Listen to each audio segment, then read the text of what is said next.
Hello friends, അസ്സലാമു അലൈക്കും. മോൾക്ക് രാവിലെ 6 മണിക്കാട്ടോ മദ്രസ തുടങ്ങുക. അപ്പോൾ അവളെ നേരത്തെ പറഞ്ഞയച്ചു കേട്ടോ.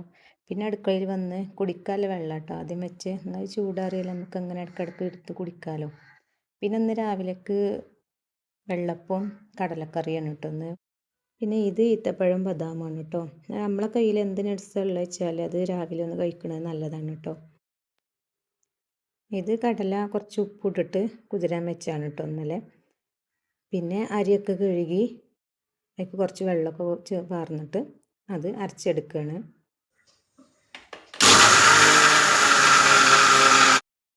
പിന്നെ ചായക്ക് വെള്ളം വെച്ചതിന് അത് തിളച്ചപ്പോഴേക്ക് പൊടിയൊക്കെ ഇട്ട് വാങ്ങിച്ചു.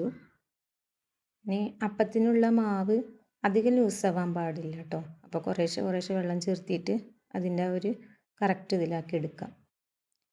പിന്നെ അതിലേക്ക് ആവശ്യമുള്ള ഉപ്പും ചേർക്കുക.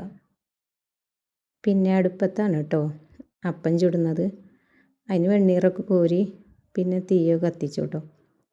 അപ്പം എന്ന് പറയുന്നത് ചില സ്ഥലങ്ങളിൽ നീർദോശ എന്ന് പറയും കേട്ടോ. അതിനാണ് ഞാൻ ഈ അപ്പം എന്ന് പറയുന്നത്. അങ്ങനെ ചട്ടിയൊക്കെ കഴുകി അടുപ്പത്ത് വെച്ചു. അതിന് ചൂടായി വരുമ്പോഴേക്കിന് കറിക്കുള്ള കടല കുക്കറിലിടുകയാണ്.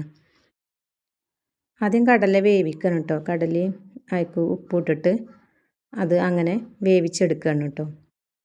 ഒരു 5-6 വിസിൽ ലോ ഫ്ലെയിമിലാക്കാതെ 5-6 വിസിലടിച്ചാൽ തന്നെ നന്നായി വേവും കേട്ടോ. കടലൊക്കെ നന്നായി വെന്ത് കിട്ടും.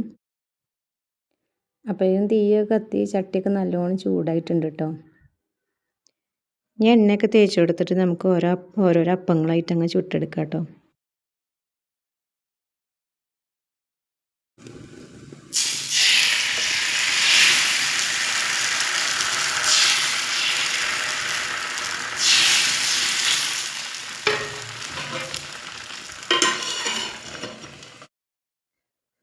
അപ്പം പാർന്ന് വെക്കുന്ന അതിൻ്റെ ഇടയിൽ കൂടെ തന്നെ കറിക്കില്ല ഉള്ളിയും തക്കാളിയൊക്കെ വെട്ടിയൊക്കെ ഉണ്ട് കേട്ടോ.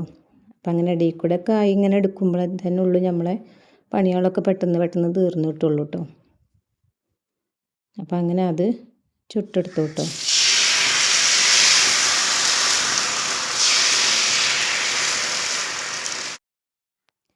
കണ്ടോ, ഇങ്ങനെ ചട്ടിയിലൊന്നും ഒട്ടി പിടിച്ചിട്ടൊന്നുമില്ല.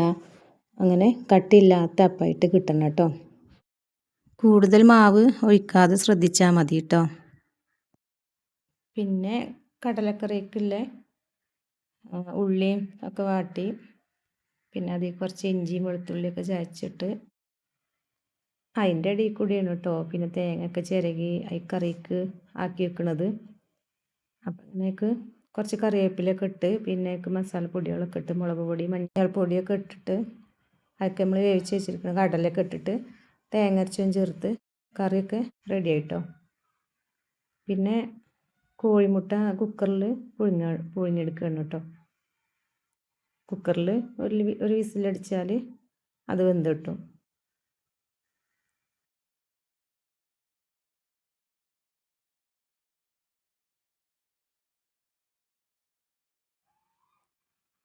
പിന്നെ അപ്പോഴേക്കിനും മോള് മദ്രസയൊക്കെ വിട്ടുവന്ന് ഞങ്ങൾ ചായ കുടിക്കുകയാണ് കേട്ടോ.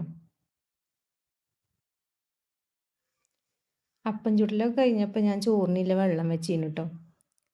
പിന്നെ അപ്പോഴാണ് കുട്ടികൾ പറഞ്ഞത് പിന്നെ ഞങ്ങൾക്കിന്ന് തേങ്ങാച്ചോറും ചിക്കനൊക്കെ മതി.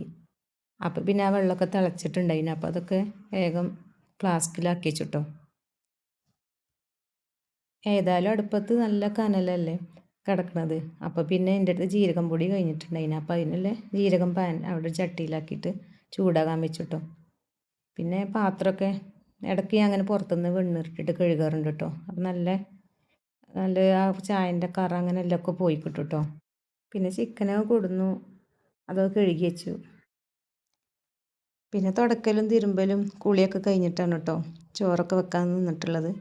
കുക്കറിലായതുകൊണ്ട് പിന്നെ അതൊക്കെ കഴിഞ്ഞിട്ടാവാന്ന് കരുതിയിട്ട്. തേങ്ങാച്ചോറായതുകൊണ്ട് തന്നെ എനിക്ക് കുറച്ചൊക്കെ ചുവന്നുള്ളി കുറച്ചൊക്കെ വേണമല്ലോ.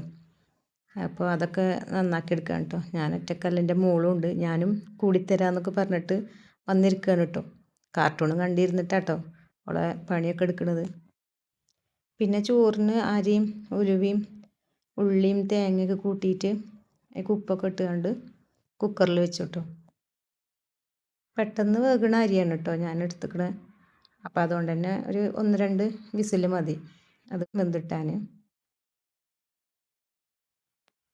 പിന്നെ കുക്കറിൽ തന്നെയാണല്ലോ ചിക്കനും വെക്കണത്. അപ്പോൾ പിന്നെ ആയിരിക്കും ഉള്ളിയും ഇഞ്ചിയും വെളുത്തുള്ളിയും ഒക്കെ ഇതാക്കി ഇട്ടുകൊണ്ടൊക്കെ റെഡിയാക്കി എടുത്തു കേട്ടോ. പിന്നെ കുക്കറിൽ ആകുമ്പോൾ ചിക്കന് ഒരു വിസിൽ മതി കേട്ടോ.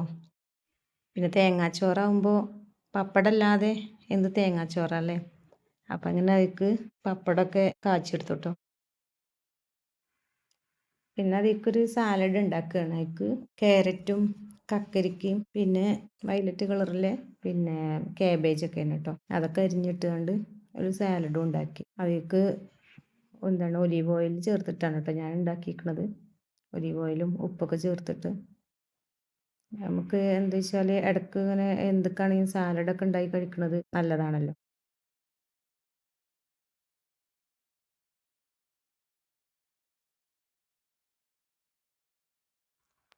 പിന്നെന്താ, പിന്നെ നമ്മളെ ചോറൊക്കെ കുക്കറിൽ ഉഷാറായി വെന്തിട്ടുണ്ട് കേട്ടോ.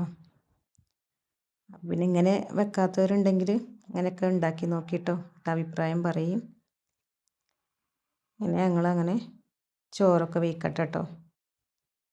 അപ്പോൾ ഇന്നത്തെ വീഡിയോ ഇഷ്ടപ്പെട്ടിട്ടുണ്ടെങ്കിൽ ലൈക്ക് അടിക്കുക, കമൻറ്റ് ചെയ്യുക, സബ്സ്ക്രൈബ് ചെയ്യുക മറക്കല്ലേ.